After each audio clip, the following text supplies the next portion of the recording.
ಯಾ ದೇವಿ ಸರ್ವಭೂತೇಷು ಭ್ರಾಂತಿರೂಪೇಣ ಸಂಸ್ಥಿತಾ ನಮಸ್ತಸ್ಯೈ ನಮಸ್ತಸ್ಯೈ ನಮಸ್ತಸ್ಯೈ ನಮೋ ನಮಃ.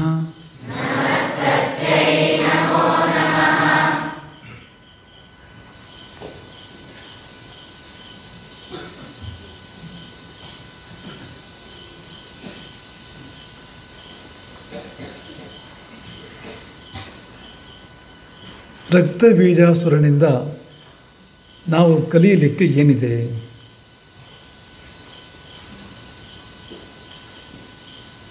ಇವತ್ತಿನ ಸಂದೇಶದ ವಿಷಯ. ರಕ್ತಬೀಜನ ವೈಶಿಷ್ಟ್ಯ ಏನು?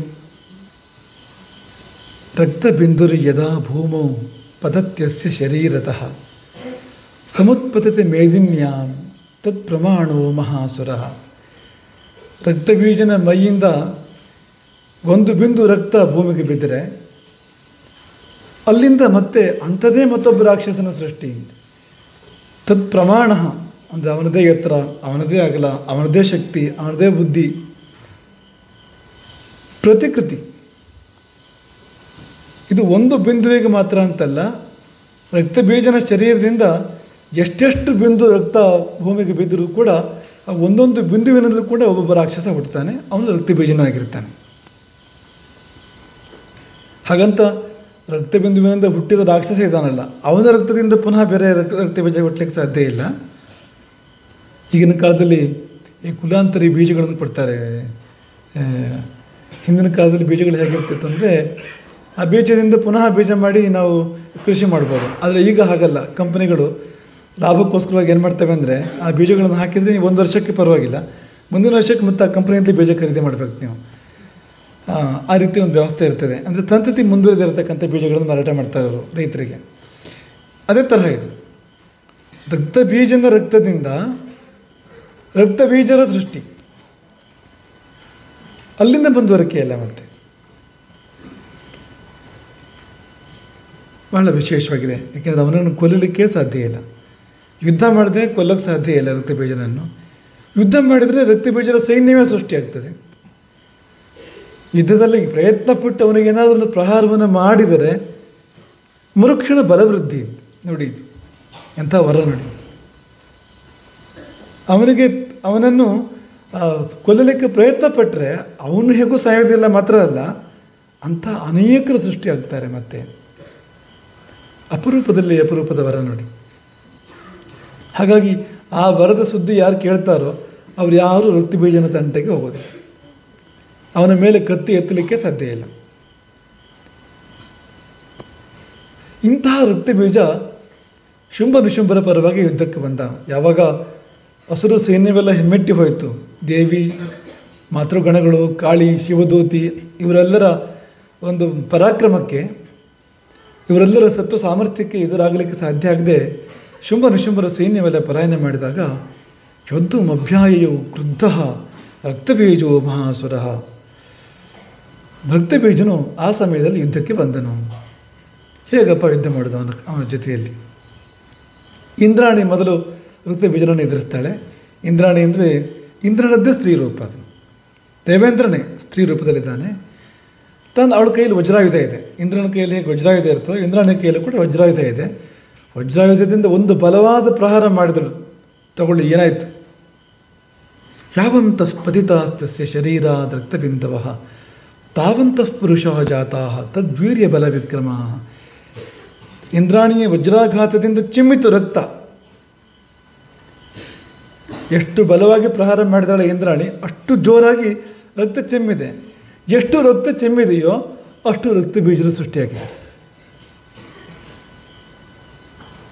ಸುಮ್ಮನೆ ಗೊಂಬೆಗಳಲ್ಲ. ತದ್ವೀರ್ಯ ಬಲ ವಿಕ್ರಮಾಹ, ಅವನ ವೀರತ್ವ, ಅವನ ಬಲ, ಅವನ ಪರಾಕ್ರಮ ಇವೆಲ್ಲವನ್ನು ಹೊಂದಿರತಕ್ಕಂಥ ಅಷ್ಟು ಸಂಖ್ಯೆಯ ರಕ್ತಬೀಜದ ಸೃಷ್ಟಿ. ಇಂದ್ರಾಣಿ ಮತ್ತೆ ವಜ್ರಾಯುಧದಿಂದ ಪ್ರಹಾರ ಮಾಡ್ತಾಳೆ. ವೈಷ್ಣವಿ ವಿಷ್ಣು ವಿರುದ್ಧ ಸ್ತ್ರೀ ರೂಪ. ಚಕ್ರಾಯುಧದಿಂದ ಪ್ರಹಾರ ಮಾಡ್ತಾಳೆ ಆಕೆ.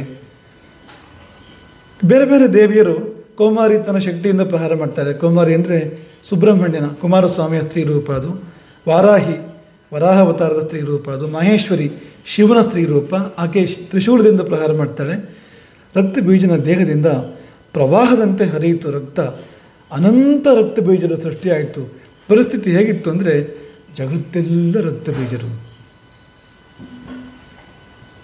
ವ್ಯಾಪ್ತಮಾಸೀತ್ತೋ ದೇವಾ ಭಯಮಾ ಜಗ್ಮರುತ್ತಮ ತೈಶ್ಚಾಸುರ ಸೃಕ್ ಸಂಭೂತೈ ಅಸುರೈ ಸಕಲಂ ಜಗತ್ ವ್ಯಾಪ್ತಮಾಸೀತ್. ರಕ್ತ ರಕ್ತದಿಂದ ಹುಟ್ಟಿದ ರಕ್ತ ಬೀಜಾಸುರರುಗಳು, ಅವರಿಂದ ಜಗತ್ತೇ ತುಂಬಿ ಹೋಗಿದೆ. ಯಾವ ಕಡೆ ನೋಡಿದರೂ ಅಲ್ಲಿ ಭೂಮಿಯೂ ಕಾಣ್ತಾ ಇಲ್ಲ, ಆಕಾಶವೂ ಕಾಣ್ತಾ ಇಲ್ಲ, ರಕ್ತ ಬೀಜರು ಕಾಣ್ತಾ ಇರೋದು.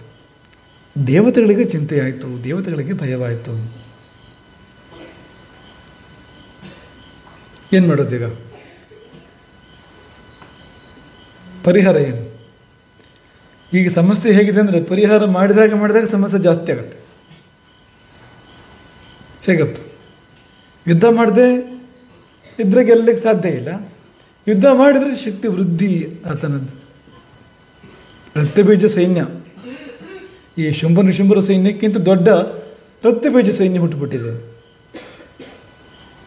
ಆಗ ಚಂಡಿಕೆ ಮತ್ತು ಕಾಲಿ ಇಬ್ಬರು ಪರಸ್ಪರ ಮಾತಾಡ್ಕೋತಾರೆ. ಶರ್ಮರು ನಿಮಗೆ ಆ ಕಥೆಯನ್ನು ಹೇಳಿರ್ತಾರೆ ಇಷ್ಟೊತ್ತಿಗೆ. ಒಂದು ಕೆಲಸ ಮಾಡು, ನಾನು ಪ್ರಹಾರ ಮಾಡ್ತೇನೆ, ನೀನು ಚಿಮ್ಮಿದ ರಕ್ತವನ್ನೆಲ್ಲ ಕುಡಿದು ಬಿಡು. ಒಂದು ಬಿಂದು ರಕ್ತವೂ ಕೂಡ ನೆಲ ಸೇರಬಾರ್ದು, ಹಾಗೆ ನೋಡ್ಕೊಳ್ಳೋದು ನಿನ್ನ ಕೆಲಸ. ಅವನ ದೇಹದಿಂದ ರಕ್ತ ಚಿಮ್ಮುವಂತ ಮಾಡೋದು ನನ್ನ ಕೆಲಸ. ಹೀಗಿಬ್ಬರು ಒಂದು ಒಪ್ಪಂದ ಮಾಡಿಕೊಂಡು ಯುದ್ಧ ಮಾಡ್ತಾರೆ. ಚಂಡಿಕೆ ಪ್ರಹರಿಸ್ತಾಳೆ. ರಕ್ತ ಚಿಮ್ಮಿದಾಗ ಕಾಳಿ ಅದನ್ನು ರಕ್ತವನ್ನು ಪಾನ ಮಾಡ್ತಾಳೆ. ಮಾತ್ರವಲ್ಲ, ರಕ್ತ ಬೀಜರು ಹುಟ್ಟುಬಿಟ್ಟಿದ್ದಾರೆ ತುಂಬ ಜನ ಮೊದಲು, ಅವ್ರನ್ನೆಲ್ಲ ತಿಂತಾ ಬರ್ತಾಳೆ. ಮೊದಲೇ ಹೇಳಿದ್ದು ಅಲ್ವಾ ಕಾಲಿ ಯುದ್ಧ ಕ್ರಮ ಏನು ಅಂತ. ಅದು ಬಹಳ ಸಿಂಪಲ್. ಅದು ಏನು ಇದು ಖಡ್ಗವನ್ನು ಹೊರಗಿಂದ ಸೆಳೆದು ಎತ್ತಿ ಪ್ರಹಾರ ಇದೆಲ್ಲ ಇಲ್ಲ ಕಾರ್ಯಕ್ರಮ. ಒಂದೇ ಬಾಯಿಗೆ ಹಾಕ್ಕೊಂಡ್ಬಿಡು ಅಂತ ಮುಗೀತು ಅಂತ. ಹಾಗೆ ರಕ್ತ ಬೀಜರೇ ಅನ್ನ, ಅವನ ರಕ್ತವೇ ಮಧ್ಯದಲ್ಲಿ ನೀರಿದ್ದ ಹಾಗೆ ಕುಡಿಲಿಕ್ಕೆ ಆಕೆಗೆ. ಅಂಥದ್ದೊಂದು ಕಾಳಿಯ ಭೋಜನ ಅಂತ. ಹಾಗಾಗಿ ಜಗತ್ತೆಲ್ಲ ತುಂಬಿ ಹೋದ ರಕ್ತ ಬೀಜರೆಲ್ಲರನ್ನೂ ಕೂಡ ತನ್ನ ಹೊಟ್ಟೆಯಲ್ಲಿ ತುಂಬಿಕೊಂಡ್ಲು ಕಾಳಿ. ಹಾಗೆ ದೇವಿ ಪ್ರಹಾರ ಮಾಡಿದಂತೆ ಚಿಮ್ಮುವ ರಕ್ತವನ್ನು ಒಂದು ತೊಟ್ಟು ನೆಲಕ್ಕೆ ಬೀಳದಂತೆ ಸೇವಿಸಿದಳು. ಕೊನೆಗೇನಾಯಿತು? ರಕ್ತಹೀನತೆಯಿಂದ ರಕ್ತ ಬೀಜ ಸತ್ತ. ರಕ್ತವೇ ಬಲವಾಗಿತ್ತು ರಕ್ತ ಬೀಜನಿಗೆ. ಅವನ ರಕ್ತವೇ ಬೀಜ ಇದ್ದಾಗೆ, ಮತ್ತೆ ರಕ್ತ ಬೀಜ ಹುಡ್ಕೋತಾರೆ ಆ ರಕ್ತದಿಂದ. ಇಂಥವನು ಕೊನೆಗೆ ಸತ್ತಿದ್ದು ಹೇಗೆ ಅಂದರೆ ರಕ್ತಹೀನತೆಯಿಂದ. ನೀರಕ್ತಶ್ಚ ಮಹೀಪಾಲ, ರಕ್ತವೇ ದೇಹದಲ್ಲಿ ಇಲ್ಲವಾಯಿತು. ಸಂಪೂರ್ಣ ರಕ್ತ ಸುರಿದು ಹೋಯಿತು. ಸುರಿದು ಹೋಗಲಿಕ್ಕೆ ಕಾಳಿ ಬಿಡಬೇಕಲ್ಲ, ಅದು ರಕ್ತ ಹೊರಗೆ ಬರ್ತಿದ್ದಂತೆ ಕಾಳಿ ಸಿದ್ಧ. ಹೀಗೆ ರಕ್ತ ಬೀಜ ಮಡಿದ ಅನ್ನೋದು ಕತೆ. ನಾವು ಕಲಿಬೇಕಾದ್ದೇನು ರಕ್ತ ಬೀಜದಿಂದ ಅಥವಾ ರಕ್ತ ಬೀಜ ದುರ್ಗೆಯಿಂದ ಅಂತಂದರೆ,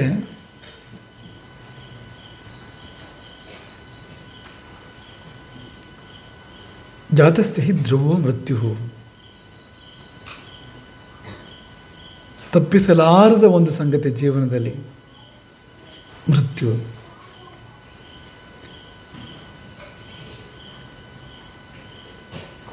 ನೋಡಿ ಎಂಥ ಉಪಾಯ ಮಾಡಿದ್ದ ರಕ್ತ ಬೀಜ, ತಾನು ಸಾಯದಂತೆ, ಮತ್ತೆ ಮಾತ್ರವಲ್ಲ ಕೊಲ್ಲುವ ಪ್ರಯತ್ನ ಮಾಡಿದರೆ ಬಲವೃದ್ಧಿ ಆಗುವಂತೆ ಎಂಥ ಒಂದು ವರವನ್ನು ಪಡ್ಕೊಂಡಿದ್ದಾರೆ ರಕ್ತ ಬೀಜ. ನೋಡಿ ಉಳಿದ್ನ ಬದುಕಿ ಕೊನೆಗೆ. ಹಾಗಾಗಿ ಜಾತಸ್ಯ ಹಿ ಧ್ರುವೋ ಮೃತ್ಯು. ಹುಟ್ಟಿದ್ದು ಹೋದಾದರೆ ಸಾಯೋದು ಹೌದು, ಹುಟ್ಟಿದನೇ ಇದ್ದರೆ ಸಾಯೋದಿಲ್ಲ. ಹುಟ್ಟಿಬಿಟ್ರೆ ಹುಟ್ಟಿದ ಪಕ್ಕದಲ್ಲೇ ಸಾವು ಇದ್ದೇ ಇದೆ, ಸಾಯಲೇಬೇಕು, ಅನ್ಯ ಮಾರ್ಗ ಇಲ್ಲ.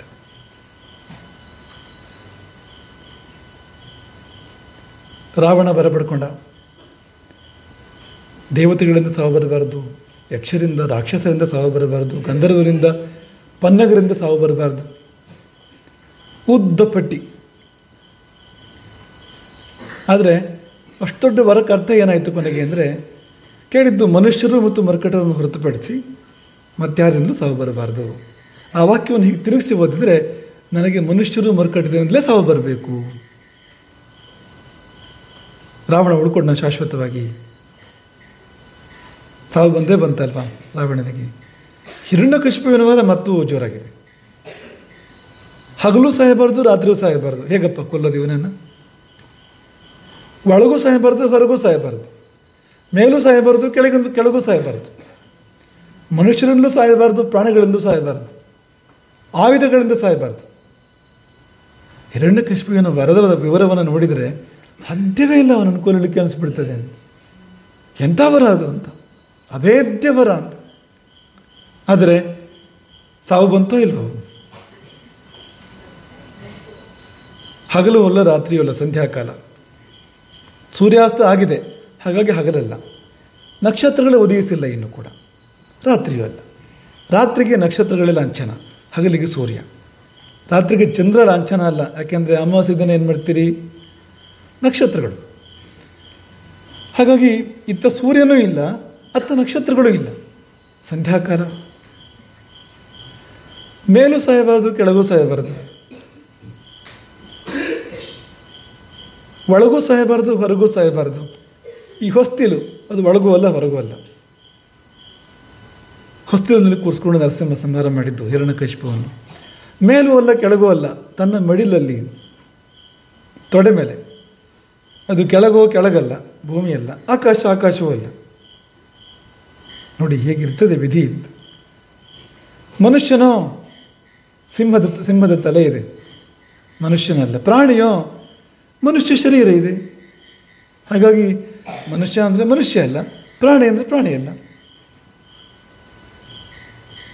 ಇನ್ನು ಯಾವ ಆಯುಧಗಳಿಂದಲೂ ಸಾಯಬಾರದು ಅಂತ ಉಗುರುಗಳಿಂದಲೇ ಸಂಹಾರ ಮಾಡಿದ್ದಾನೆ ನರಸಿಂಹ. ವಜ್ರದಂಷ್ಟ್ರ ಅಂತ ನರಸಿಂಹನನ್ನು ಸ್ತುತಿಸ್ತಾರೆ. ಅಂದರೆ ವಜ್ರಾಯುಧದಂತೆ ಇದೆ ಅವನ ಉಗುರುಗಳು ಅಂತ. ಆ ಉಗುರುಗಳಿಂದಲೇ ಹಿರಣ್ಯಕಶಿಪುವಿನ ಸಂಹಾರವನ್ನು ಮಾಡಿದ್ದಾನೆ ನರಸಿಂಹ. ಹೀಗೆ ಎಂತೆಂಥ ಪ್ರಯತ್ನ ಮಾಡಿದ್ದಾರೆ ಸಾವು ತಪ್ಪಿಸ್ಕೊಳ್ಳೋದಕ್ಕೆ. ಅಂದರೆ ನಮ್ಮ ಹಿಂದೆ ಹುಟ್ಟಿ ಹೋದವರು ಇದ್ದಾರಲ್ಲ, ಅವರುಗಳು ಎಂತೆಂಥ ಪ್ರಯತ್ನ ಮಾಡಿದ್ದಾರೆ ಸಾವು ತಪ್ಪಿಸ್ಕೊಳ್ಳೋದಕ್ಕೆ. ಯಾರಿಗಾದರೂ ಸಾವು ತಪ್ಪಿದೆಯಾ? ಯಾರಿಗಾದರೂ ತಪ್ಪಿದೆಯಾ ಸಾವು? ಹೇಳಿ. ಸಾವು ತಪ್ಪೋದಿಲ್ಲ. ಹಾಗಾಗಿ ವಿಷಯ ತುಂಬ ಸರಳ. ಸಾವು ಅನಿವಾರ್ಯ, ಆದುದರಿಂದ ಜೀವನ ಅಮೂಲ್ಯ, ಸದುಪಯೋಗ ಮಾಡ್ಕೋಬೇಕು. ಜೀವನ ಅಮೂಲ್ಯ. ಹತ್ತಿರದವ್ರು ಯಾರೋ ತೀರ್ಕೊಂಡಾಗ ನಾವು ನೋಯ್ತೇವೆ. ಒಂದು ಕ್ಷಣ ಯೋಚನೆ ಮಾಡಬೇಕು, ನಮ್ಮದು ಮುಂದಿನ ಸರ್ದಿ ಇದ್ದೇ ಇದೆ ಅಂತ. ಅವ್ರು ನಿನ್ನೆ, ನಾವು ನಾಳೆ ಅಂತ ಹೋಗಲೇಬೇಕಲ್ವ? ಹೋಗದಿರೋರು ಯಾರಿದ್ದಾರೆ? ಒಂದು ಸಾರಿ ಅದು ಮನಸ್ಸಿಗೆ ಬಂದರೆ ಆಮೇಲೆ ವ್ಯಥೆಯೂ ಇಲ್ಲ, ಏನೂ ಇಲ್ಲ. ಮಾಡೋ ಕೆಲಸ ಮೊದಲು ಮಾಡು. ನಮ್ಮ ಕರ್ತವ್ಯಗಳನ್ನು ಪೂರೈಸಬೇಕು. ಭಾಳ ಅಮೂಲ್ಯದಲ್ಲಿ ಅಮೂಲ್ಯವಾಗಿರ್ತಕ್ಕಂಥ ಆಯುಸ್ಸು ಸಿಕ್ಕಿರ್ತಕ್ಕಂಥದ್ದು. ಹಾಗಾಗಿ ಆಯುಸ್ಸನ್ನು ಹಾಳು ಮಾಡಿಕೊಡದೆ ಸಾಧನೆ ಮಾಡಬೇಕು, ಅದನ್ನು ಮಾಡಬೇಕು. ನೋಡಿ, ಧರ್ಮರಾಜನಿಗೆ ಯಕ್ಷ ಒಂದು ಪ್ರಶ್ನೆಯನ್ನು ಕೇಳ್ತಾನೆ, ಆಶ್ಚರ್ಯ ಯಾವುದು ಜಗತ್ತಿನಲ್ಲಿ ಅಂತ. ಅದಕ್ಕೆ ಧರ್ಮರಾಜ ಕೊಟ್ಟ ಉತ್ತರ ಏನು ಅಂದರೆ, ದಿನ ಸಾಯ್ತಾ ಇದ್ದಾರೆ ಜನಗಳು, ಉಳಿದವರು ತಾವು ಶಾಶ್ವತ ಅಂದ್ಕೊಂಡಿದ್ದಾರೆ ಅಂತ. ಇದೇ ಆಶ್ಚರ್ಯ. ಇದಕ್ಕಿಂತ ಆಶ್ಚರ್ಯ ಏನು? ಅಹನ್ಯಹನಿ ಭೂತಾನಿ ಗಮಿಷ್ಯಂತೆ ಯಮಾಲಯಂ. ಬೆಳಗಾದರೆ ಸಂಜೆ ಆದರೆ ಸಾಯ್ತಾ ಇದ್ದಾರೆ ಜನಗಳು. ನಮ್ಮ ಕಣ್ಮುಂದೆ, ನಮ್ಮ ಸುತ್ತಮುತ್ತ ನಮ್ಗೆ ಗೊತ್ತಾಗ್ತಾ ಇದೆ ಅದು. ಉಳಿದವರು ಶೇಷಾಹ ಸ್ಥಿರತ್ವಮಿಚ್ಛಂತಿ. ಅವರು ತಾವು ಅಮರರು, ಸಾವಿರದವರು ಅಂದ್ಕೊಂಡ ಹಾಗೆ ಆಸ್ತಿ ಮೇಲೆ ಆಸ್ತಿ ಮಾಡ್ತಾ ಇರ್ತಾರೆ, ದುಡ್ಡಿನ ಮೇಲೆ ದುಡ್ಡು ಸಂಪಾದನೆ ಮಾಡ್ತಾ ಇರ್ತಾರೆ, ಬಟ್ಟೆ ಖರೀದಿ ಮಾಡ್ತಾ ಇರ್ತಾರೆ. ಅವರು ಬದುಕೋ ರೀತಿ ನೋಡಿದರೆ ಬಹುಶಃ ಅವರು ಇನ್ಯಾವತ್ತೂ ಸಾಯೋದೇ ಇಲ್ವೇನೋ ಅಂತ. ಅಂದರೆ ಸಾವು ಅನಿವಾರ್ಯ. ಹಾಗಾಗಿ ಬದುಕು ಅಮೂಲ್ಯ, ಒಂದೊಂದು ಕ್ಷಣ ಕೂಡ ಅಮೂಲ್ಯ. ಒಂದು ಕ್ಷಣವನ್ನು ಕೂಡ ವ್ಯರ್ಥ ಮಾಡಬಾರ್ದು. ಒಂದು ಕ್ಷಣವನ್ನು ಕೂಡ, ಯಾಕೆಂದರೆ ಕಳೆದ ಕ್ಷಣ ಮತ್ತೆ ನಮಗೆ ಬರೋದೇ ಇಲ್ಲ ಜೀವನದಲ್ಲಿ. ಎಷ್ಟು ಸಮಯ ನಾವು ವ್ಯರ್ಥ ಮಾಡಿದ್ವೋ ಅದು ಹೋಯಿತು, ಅಷ್ಟು ಆಯುಷ್ಯ ಕಡಿಮೆ ಅಂತ ಲೆಕ್ಕ ನಮಗೆ. ಒಂದು ಕ್ಷಣವನ್ನು ಕೂಡ ವ್ಯರ್ಥ ಮಾಡಬಾರ್ದು, ಯಾಕೆಂದರೆ ಬದುಕು ಅಮೂಲ್ಯ, ಸಾವು ಅನಿವಾರ್ಯ. ಮಕ್ಕಳೇ, ಇನ್ನೊಂದು ಸಣ್ಣ ಚಂದದ ಕಥೆ ಹೇಳಿ ಇದನ್ನು ಇವತ್ತಿನ ಮಾತನ್ನು ಪೂರ್ಣ ಮಾಡ್ತೇವೆ. ಒಬ್ಬ ಮಹರ್ಷಿ, ಆ ಮಹರ್ಷಿ ಹೆಸರು ಲೋಮಶ. ಆ ಹೆಸರು ಯಾಕೆ ಬಂತು ಅಂತ ಮುಂದೆ ನೋಡೋಣ. ಲೋಮಶ ಚಿರಜೀವಿ, ಬಹಳ ಕಾಲದ ಆಯುಸ್ಸು ಲೋಮಶನದ್ದು. ಇಂದ್ರದ್ಯುಮ್ನ ಎಂಬ ಒಬ್ಬ ಮಹಾರಾಜ ಬಹಳ ದೀರ್ಘಕಾಲ ಜೀವನ ನಡೆಸಿ ದೀರ್ಘಾಯುಸ್ಸು ದೊಡ್ಡ ಆಯುಸ್ಸಿನ ಜೀವನ ನಡೆಸಿ ಆಮೇಲೆ ಸಾವು ಬಂದೇ ಬಂತು. ಸ್ವರ್ಗ ಸೇರಿದ ಮೇಲೆ ಸ್ವರ್ಗ ಭ್ರಷ್ಟನಾದ. ಮುಂದೆ ಯಾವುದೋ ಕಾಲದಲ್ಲಿ ಸ್ವರ್ಗದಿಂದ ಪುಣ್ಯ ಎಲ್ಲ ಮುಗಿದ ಮೇಲೆ ಸ್ವರ್ಗ ಹಾಗೆ ಇದು. ನೀವು ಹೋಟೆಲಿಗೆ ಹೋಗಿ ಉಳ್ಕೊಂಡ್ರೆ, 5 ಸ್ಟಾರ್ ಹೋಟ್ಲಿಗೆ ಉಳ್ಕೊಂಡ್ರೆ ಹಣ ಖರ್ಚಾಗೋರಿಗೆ ಇಟ್ಕೊಡ್ತಾರೆ ನಿಮ್ಮನ್ನು. ಖರ್ಚಾದ ಮೇಲೆ ಹೊರಡು ಅಂತ ಹೇಳ್ತಾರೆ. ಸ್ವರ್ಗವು ಕೂಡ ಹಾಗೆ, ಒಂದು 5 ಸ್ಟಾರ್ ಹೋಟ್ಲ್ ಇದ್ದಾಗ ಅದು ನಿಮ್ಮ ಪುಣ್ಯ ಖರ್ಚಾಗೋರಿಗೆ ಇರ್ಬೋದು. ನೀವು ಪುಣ್ಯ ಖರ್ಚಾದ ಮೇಲೆ ಹೊರಡು ಇಲ್ಲಿಂದ ಅಂತ ಕಳಿಸ್ಕೊಡ್ತಾರೆ ಇಲ್ಲಿಂದ. ಹಾಗೆ ಸ್ವರ್ಗಭ್ರಷ್ಟನಾದಾಗ ಚಿರಜೀವಿಗಳ ಸಂದರ್ಶನ ಮಾಡ್ತಾನೆ. ಅವನು ಯಾರು ಭಾಳ ಕಾಲ ಬದುಕಿದ್ದಾರೆ ಅಂಥವ್ರನ್ನೆಲ್ಲ ಭೇಟಿ ಮಾಡ್ತಾನೆ. ಯಾರು? ಮುನಿ ಮಾರ್ಕಂಡೇಯ, ಅಕೂಪಾರ, ಪ್ರಾವಾರಕರಣ, ಗೃಧ್ರರಾಜ ನಾಡಿಜಂಘ, ಇವ್ರನ್ನೆಲ್ಲ ಭೇಟಿ ಮಾಡ್ತಾನೆ. ಇವರೆಲ್ಲರಿಗಿಂತ ಹಳಬ ಯಾರಂತಂದರೆ ಮಹರ್ಷಿ ಲೋಮಶ. ಹೋಗಿ ಲೋಮಶನನ್ನು ಭೇಟಿ ಮಾಡ್ತಾನೆ. ಲೋಮಶನ ಭೇಟಿ ಮಾಡಿದಾಗ ಲೋಮಶ ಏನು ಮಾಡ್ತಾಯಿದ್ದ? ತಪಸ್ಸು ಮಾಡ್ತಾಯಿದ್ದ. ಪರ್ಣಕುಟಿ ಕೂಡ ಇಲ್ಲ, ಬಿಸಿಲೇ ಇರ್ತಾ ಇದೆ. ಕೈಯಲ್ಲಿ ಕಣ್ಣಿಗೆ ಸೂರ್ಯನ ಕಿರಣ ತಾಗಬಾರ್ದು ಅನ್ನೋ ಕಾರಣಕ್ಕೆ ಎಡಗೈಯಲ್ಲಿ ಒಂದು ಮುಷ್ಟಿ ಹುಲ್ಲು, ಒಂದು ಹಿಡಿ ಹುಲ್ಲು ಎಡಗೈಯಲ್ಲಿ ಹಿಡ್ಕೊಂಡು ಕಣ್ಣಿಗೆ ಅಡ್ಡ, ಸೂರ್ಯಕಿರಣ ಕಣ್ಣು ಸೇರದೇ ಇದ್ದಾಗ ಅಡ್ಡ ಹಿಡ್ಕೊಂಡು ಬಲಗೈಯಲ್ಲಿ ಜಪಮಾಲೆ ತಿರುಗಿಸ್ತಾ ಇದ್ದಾನೆ. ಎಡಗೈ ಹೀಗಿದೆ, ಅಂದರೆ ಸೂರ್ಯಕಿರಣಗಳು ಕಣ್ಣಿಗೆ ಹೊಳಿದಂತೆ ಇದೆ. ಬಲಗೈಯಿಂದ ಅಕ್ಷಮಾಲೆ. ಇಂದ್ರದ್ಯುಮ್ನ ರಾಜ ಲೋಮಶ ಮುನಿಯನ್ನು ಸಮೀಪಿಸಿದ, ಆಶೀರ್ವಾದ ಕೇಳಿದ, ಜ್ಞಾನಭಿಕ್ಷೆಯನ್ನು ಪಡ್ಕೊಂಡ. ಆಮೇಲೆ ಒಂದು ಮಾತು ಕೇಳಿದ, ತಮ್ಮ ಆಯುಸ್ಸು ಎಷ್ಟು ಅಂತ ಒಂದು ಮಾತು ಕೇಳಿದ. ಭಯಂಕರ ಇದೆ ಆಯುಸ್ಸದು. ಲೋಮಶ ಹೇಳ್ತಾನೆ, ನನಗೆ ಪರಶಿವನ ಕೃಪೆಯಿಂದ ದೀರ್ಘಾಯುಸ್ಸು ಲಭಿಸಿದೆ. ನಾನು ಪರಶಿವನನ್ನು ಕೇಳಿದ್ದು, ನಾನು ಅಜರ ಅಮರ ಆಗಬೇಕು. ಅಜರ ಮುಪ್ಪಿಲ್ಲದವನು, ಅಮರ ಸಾವಿಲ್ಲದವನು. ಜರ ಅಂದರೆ ಮುಪ್ಪು, ಅದಿಲ್ಲದವನು ಅಜರ, ಅಮರ ಸಾವಿಲ್ಲದವನು. ಅಮರ ಎಂಬ ಭಾಗ ಸಾವನ್ನು ಹೇಳ್ತದೆ, ಸಾವಿಲ್ಲದವನು. ನನಗೆ ಮುಪ್ಪು ಸಾವು ಇರಬಾರ್ದು ಅಂತ ವರ ಕೇಳಿದೆ. ಶಿವ ಅದೆಲ್ಲ ಆಗೋದಿಲ್ಲ ಅಂತ ಹೇಳಿದಾಗ, ಹಾಗಾದರೆ ಒಂದು ಏನಾದ್ರು ಆಯುಸ್ ಕೇಳು ಅಂತ ಶಿವ ಹೇಳಿತು. ಏನಾದ್ರು ಕೇಳು, ದೊಡ್ಡ ಆಯುಸ್ ಕೇಳು, ಕೊಡ್ತೇನೆ ಅಂತ. ಆಯುಸ್ ಕೇಳಿದ್ದು ಹೇಗೆ ಲೋಮಶ? ಚತುರ್ಮುಖ ಬ್ರಹ್ಮನ ಒಂದು ದಿನಕ್ಕೆ ನನ್ನ ಮೈಯಿಂದ ಒಂದು ರೋಮ ಉದುರಬೇಕು. ಚತುರ್ಮುಖ ಬ್ರಹ್ಮನ ಒಂದು ದಿನಕ್ಕೆ ನನ್ನ ಮೈಯಿಂದ ಒಂದು ರೋಮ ಉದುರಬೇಕು. ಎಲ್ಲ ರೋಮ ಉದುರಿದ ಮೇಲೆ ನಂಗೆ ಸಾವು ಬರಬೇಕು. ಮೈಯ ಎಲ್ಲ, ಅದಕ್ಕೆ ಲೋಮಶ, ಸಾವು ಬರೋದು ಹೇಗೆ? ಲೋಮಶಃ, ಒಂದೊಂದೇ ರೋಮ ಉದುರಿದ ಮೇಲೆ ಸಾವು ಬರ್ತಕ್ಕಂಥದ್ದು. ಹಾಗಾಗಿ ಲೋಮಶ ಅಂತ ಹೆಸರು ಆತನಿಗೆ. ಹಾಗಾಗಿ ಬ್ರಹ್ಮನ ಒಂದು ದಿನಕ್ಕೆ ಒಂದು ರೋಮ ಉದುರಬೇಕು. ಈಗ ಬ್ರಹ್ಮದೇವರ ಒಂದು ದಿನ ಅಂದರೆ ಎಷ್ಟಂತೆ? ಅದು ತಲೆ ತಿರುಗಿ ಹೋಗುವಾಗಿದೆ. ಈಗ ಕೃತ, ತ್ರೇತ, ದ್ವಾಪರ, ಕಲಿ ಈ 4 ಯುಗ ಸೇರಿದರೆ ಅದಕ್ಕೆ ಚತುರ್ಯುಗ ಅಂತ ಹೆಸರು. ಈ ಚತುರ್ಯುಗ ಎಷ್ಟು ಅಂದರೆ 43,20,000 ವರ್ಷ. ತ್ರೇತಾಯುಗ 17,28,000 ವರ್ಷ, ಕೃತಯುಗ 17,28,000 ವರ್ಷ, ತ್ರೇತಾಯುಗ 12,96,000 ವರ್ಷ, ದ್ವಾಪರ ಯುಗ 8,64,000, ಕಲಿಯುಗ 4,32,000. ಎಲ್ಲ ಸೇರಿದರೆ ಒಂದು ಚತುರ್ಯುಗಕ್ಕೆ 43,20,000 ವರ್ಷ. ಇಂತಹ ಚತುರ್ಯುಗಗಳು 1,000 ಆದರೆ ಬ್ರಹ್ಮನ ಹಗಲಂತೆ, 1,000 ಆದರೆ ರಾತ್ರಿ. ಅದೇ ಒಂದು ಹಗಲು ರಾತ್ರಿ ಸೇರಿದರೆ ಬ್ರಹ್ಮನ ಒಂದು ಹಗಲು ಮಾತ್ರ 432 ಕೋಟಿ ವರ್ಷ. ಭೂಮಿಯ 432 ಕೋಟಿ ವರ್ಷಗಳು ಬ್ರಹ್ಮನಿಗೆ ಹಗಲು, ಅಷ್ಟೇ ರಾತ್ರಿ. ಅಂದರೆ 864 ಕೋಟಿ ನಮ್ಮ ಮಾನುಷ್ಯ ವರ್ಷಗಳು ಬ್ರಹ್ಮನ ಒಂದು ಅಹೋರಾತ್ರ. ಇಷ್ಟಾದಾಗ ಆ ಲೋಮಶನ ಮೈಯಿಂದ ಒಂದು ರೋಮ ಉದುರುತ್ತದೆ. ಎಲ್ಲ ರೋಮ ಉದುರಿದ ಮೇಲೆ ಲೋಮಶ ಮುನಿ ಸಾಯ್ತಾನೆ. ಆ ಮುನಿ ಹೇಳಿದಂತೆ ರಾಜನಿಗೆ, ಒಂದು 2 ಅಂಗುಲದಷ್ಟು ರೋಮ ಉದುರಿದೆ ನಂದೀಗ ಅಂತ. ಇಡೀ ಮೈಯಲ್ಲಿ 2 ಅಂಗುಲ 2 ಬೆರಳು ಇಡಷ್ಟು ಅಂತ ಇಷ್ಟು ರೋಮ ಉದುರಿದೆ.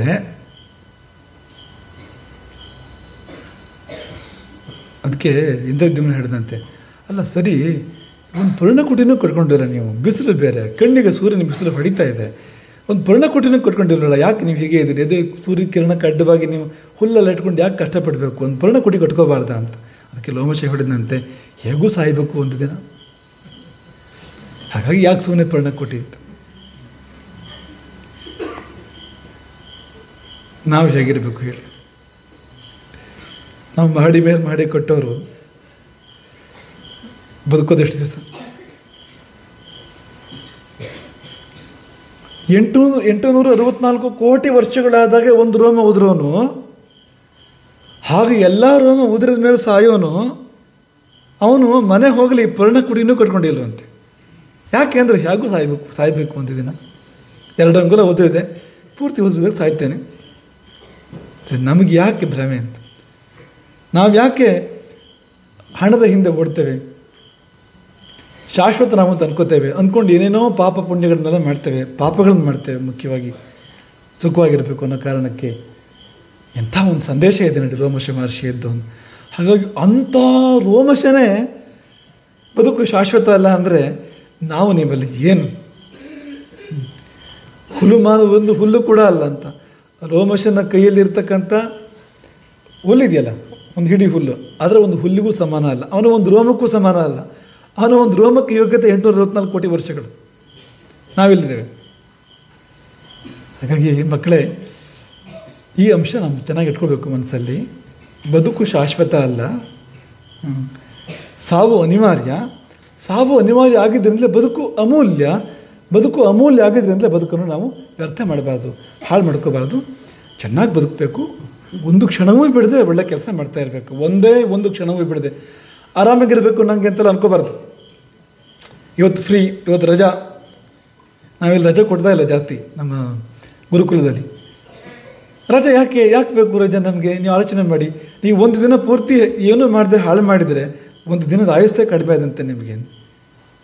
ಒಂದು ದಿನ ಪ್ರೊಡಕ್ಟಿವ್ ಇಲ್ಲ ನಿಮ್ಮ ಜೀವನದಲ್ಲಿ ನೋಡಿ ಅಂತ. ಹಾಗಾಗಿ ಪ್ರತಿ ಕ್ಷಣವೂ ಏನಾದರೂ ಒಳ್ಳೆ ಕೆಲಸ ಮಾಡ್ತಾ ಸಂಪಾದನೆ ಮಾಡಬೇಕು ಪುಣ್ಯವನ್ನು ಎಂಬುದೇ ಇವತ್ತಿನ ಸಂದೇಶ.